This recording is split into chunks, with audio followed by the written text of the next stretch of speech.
Hi, I'm Jamshid Cooper. I'm a small animal veterinarian in Bombay, and I'm very humbled to be the founding dean of the University of Berkeley. I really extend a warm welcome to all of you all for this very first session. So welcome aboard from myself and the whole faculty. We're taking up a very apt topic for the first session today. And the title of this sort of lecture is Do No Harm.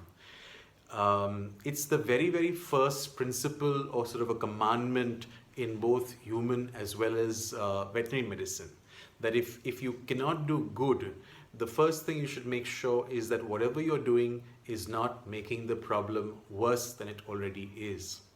And this sometimes inevitably does occur by certain inappropriate choices that pet parents end up making, never deliberately, always with the best intentions, but of course probably due to ignorance. And that ignorance is something which I hope we can eliminate by the end of today's session.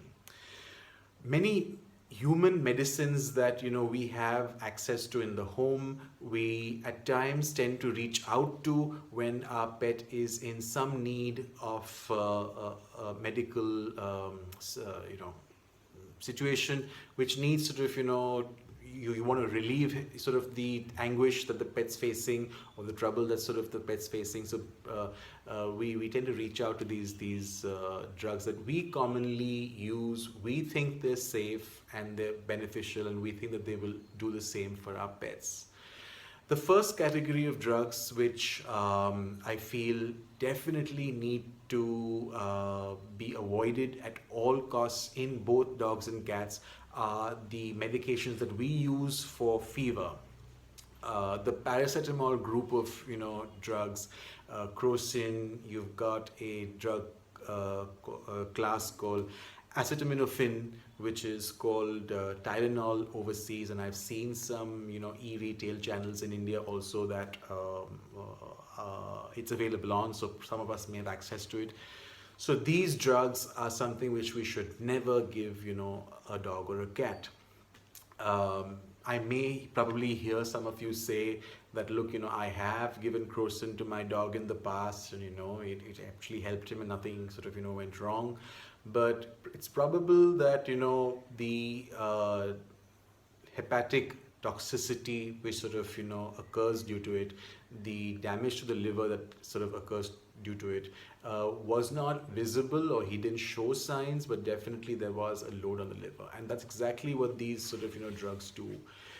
Any drug needs to be broken down or metabolized in the liver, and dogs and cats lack the enzyme which is required to metabolize this class of drugs.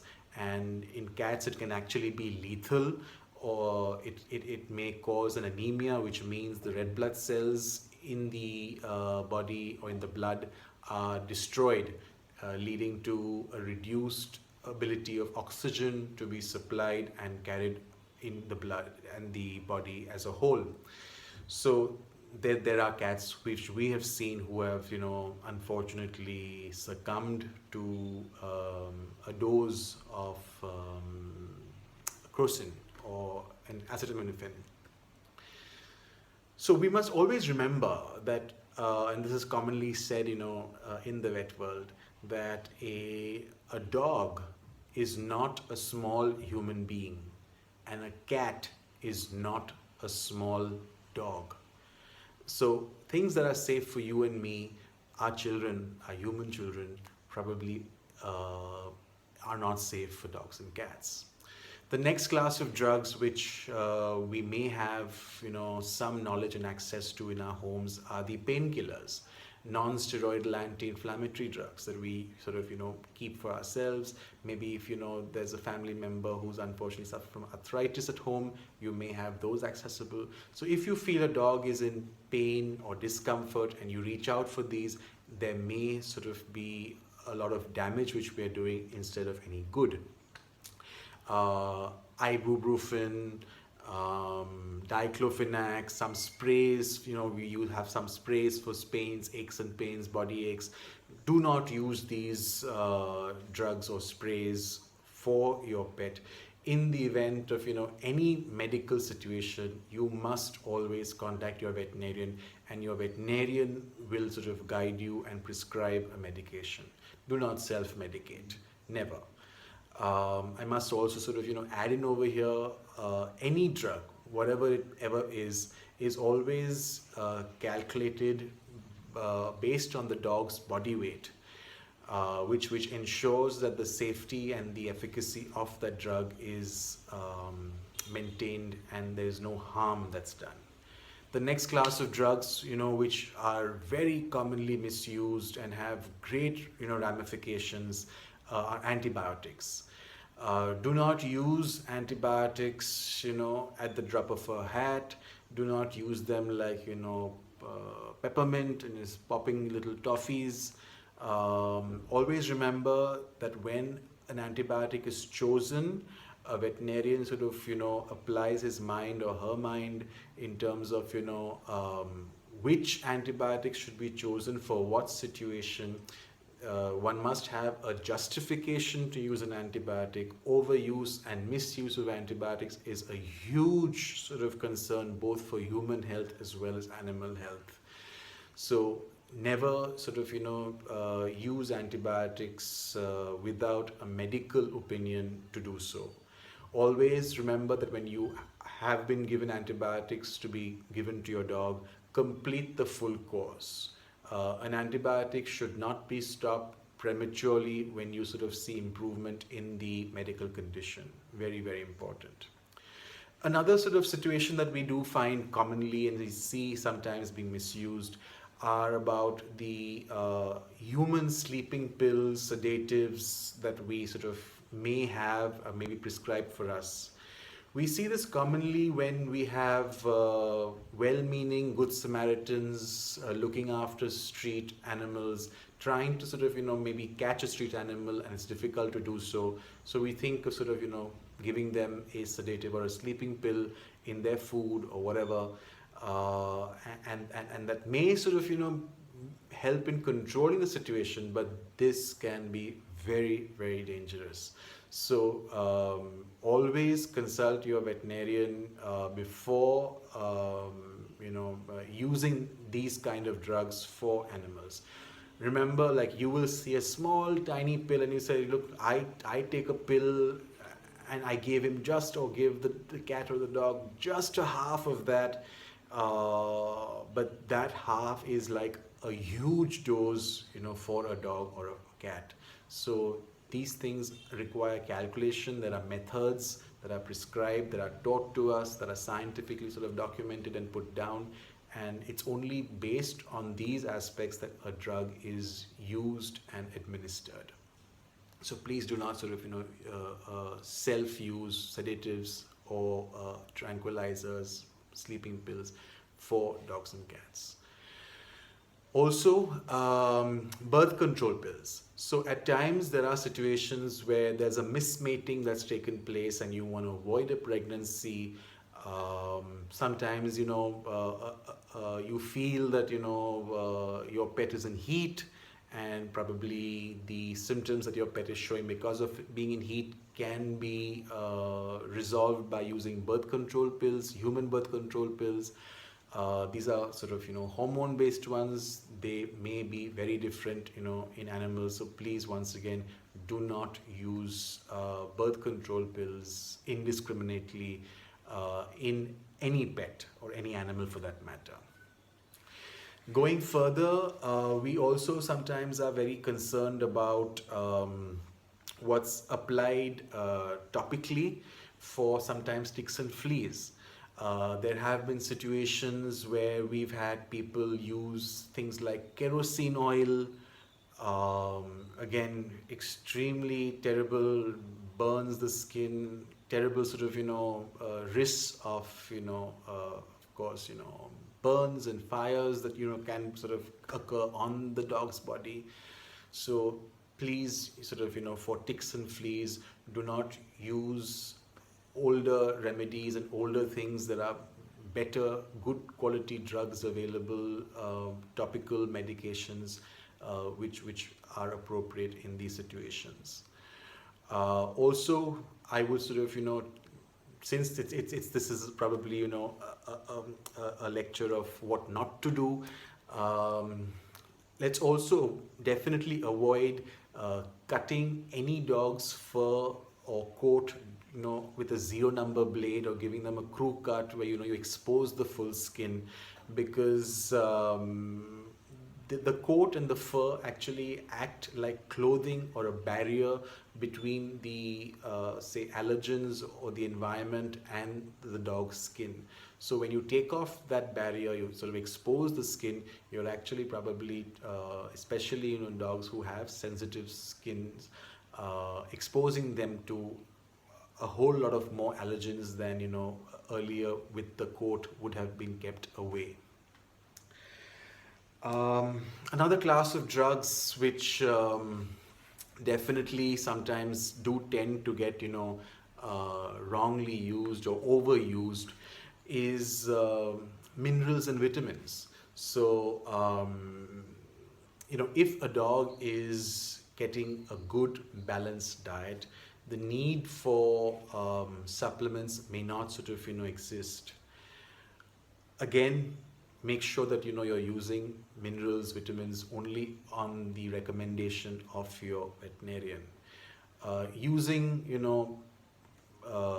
multivitamin and mineral tablets that probably you and I take, or we are taking on a daily basis, thinking that they're good for your pet, may actually again induce some toxicities, especially say vitamin D, and also calcium. So overuse of calcium may lead to certain struvite or renal sort of stone development. This is again to be avoided and only to be done, upon the recommendation of your veterinarian. Going further, the certain food items which also can be discussed in this lecture. We obviously will have many more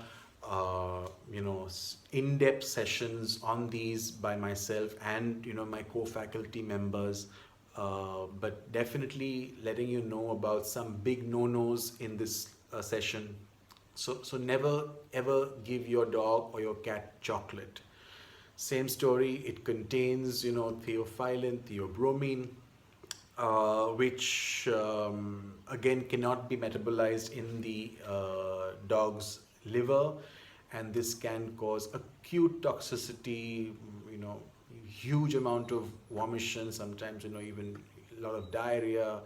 So chocolate is something, even in the smallest quantity, please do not use and give treat your pets, dogs and cats with chocolate.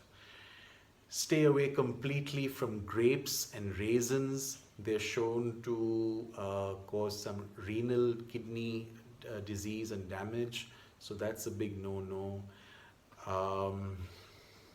I would also sort of suggest that we not use human toothpaste.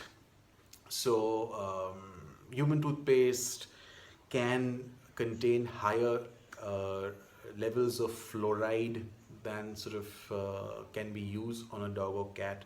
It's also for the reason that many times you may not be able to wash out that toothpaste from a dog's mouth, and he may ingest a good quantity of that toothpaste, and this also can lead to many sort of adverse conditions which can be well avoided in a dog. I'm just going to check my list and make sure that we've completed all the points that I've sort of written down. Another one that I've thought about including in this again a food item is onion and garlic. At times there are some grandmother's remedies which involve using or recommending onion and garlic for deworming, but onion and garlic once again have been shown to lead to cause anemias in dogs and cats. So I strongly recommend that you do not use any onion or garlic in their food, definitely never on a regular basis. some of you may have tried these remedies, may believe in them, but we don't have scientific evidence to sort of show their efficacies. There isn't sufficient beneficial research to show that they work. And this is something that, we often call as what's called anecdotal evidence or empirical treatment. Being a believer in evidence-based medicine, we must have a scientific study done and a scientific result and conclusion to show that there's a benefit from anything that we are giving a dog or a cat. So I would definitely recommend that we do not use onion and garlic on a regular basis for deworming. So I think we've covered a good adequate list, especially for a first session. Don't want to load up and burden you too much, but I think just to conclude, do not ever, the bottom line is, like, do not ever self-medicate. And this is something really which we most often, as I said, do unconsciously, not with sort of deliberate cause for certain situations or circumstances, but we must be very cautious and judicious about what we're giving a dog or a cat. Always check with your veterinarian, and definitely that will improve the safety, which sort of we're using these drugs and combinations in. So I hope this, short little brief first session was useful to you. Feel free to sort of, comment or ask me your questions and queries on the platform that's provided for you to do so. We'll obviously stay in touch, and I look forward to seeing you on the next upcoming sessions. Thank you very much. Bye-bye.